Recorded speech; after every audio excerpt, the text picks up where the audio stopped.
look of love, grief, and pity hardened into her face. It was the prettiest and most woeful sight that ever mortal saw. All the features and tokens of Marigold were there.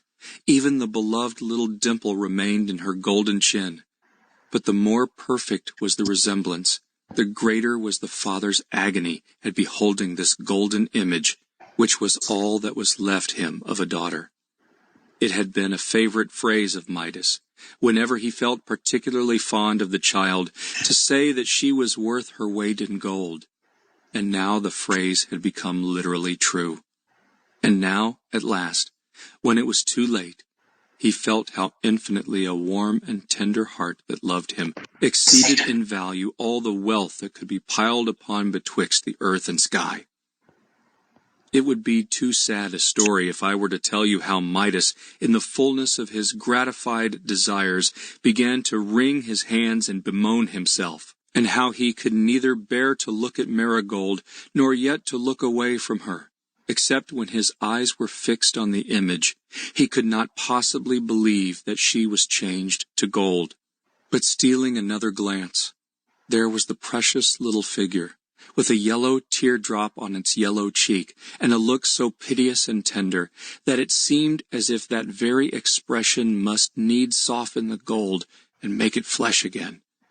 This, however, could not be. So Midas had only to wring his hands, and to wish that he were the poorest man in the wide world, if the loss of all his wealth might bring back the faintest rose color to his dear child's face. While he was in this tumult of despair, he suddenly beheld a stranger, standing near the door. Midas bent down his head, without speaking, for he recognized the same figure which had appeared to him the day before in the treasure room, and had bestowed on him this disastrous faculty of the golden touch. The stranger's countenance still wore a smile, which seemed to shed a yellow luster all about the room, and gleamed on little Marigold's image, and on the other objects that had been transmuted by the touch of Midas. "Well, friend Midas," said the stranger, "pray how do you succeed with the golden touch?" Midas shook his head. "I am very miserable," said he. "Very miserable indeed," exclaimed the stranger. "And how happens that? Have I not faithfully kept my promise to you? Have you not everything that your heart desired?" "Gold is not everything," answered Midas, "and I have lost all that my heart really cared for."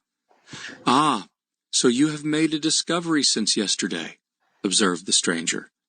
"Let us see, then, which of these two things do you think is really worth the most? The gift of the golden touch, or 1 cup of clear cold water?"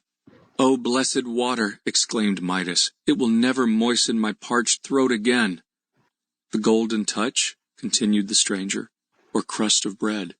"A piece of bread," answered Midas, "is worth all the gold on earth." "The golden touch?" asked the stranger, "or your own little Marigold, warm, soft, and loving as she was an hour ago?" "Oh, my child, my dear child!" cried poor Midas, wringing his hands. "I would not have given that one small dimple in her chin for the power of changing this whole big earth into a solid lump of gold." "You are wiser than you were, King Midas," said the stranger, looking seriously at him. "Your own heart, I perceive, has not been entirely changed from flesh to gold. Were it so, your case would indeed be desperate.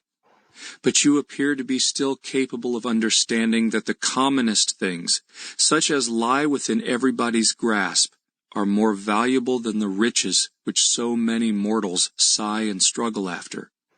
Tell me now, do you sincerely desire to rid yourself of this golden touch?" "It is hateful to me," replied Midas. A fly settled on his nose, but immediately fell to the floor, for it, too, had become gold. Midas shuddered. "Go then," said the stranger, "and plunge into the river that glides past the bottom of your garden. Take likewise a vase of the same water, and sprinkle it over any object that you may desire to change back again from gold into its former substance.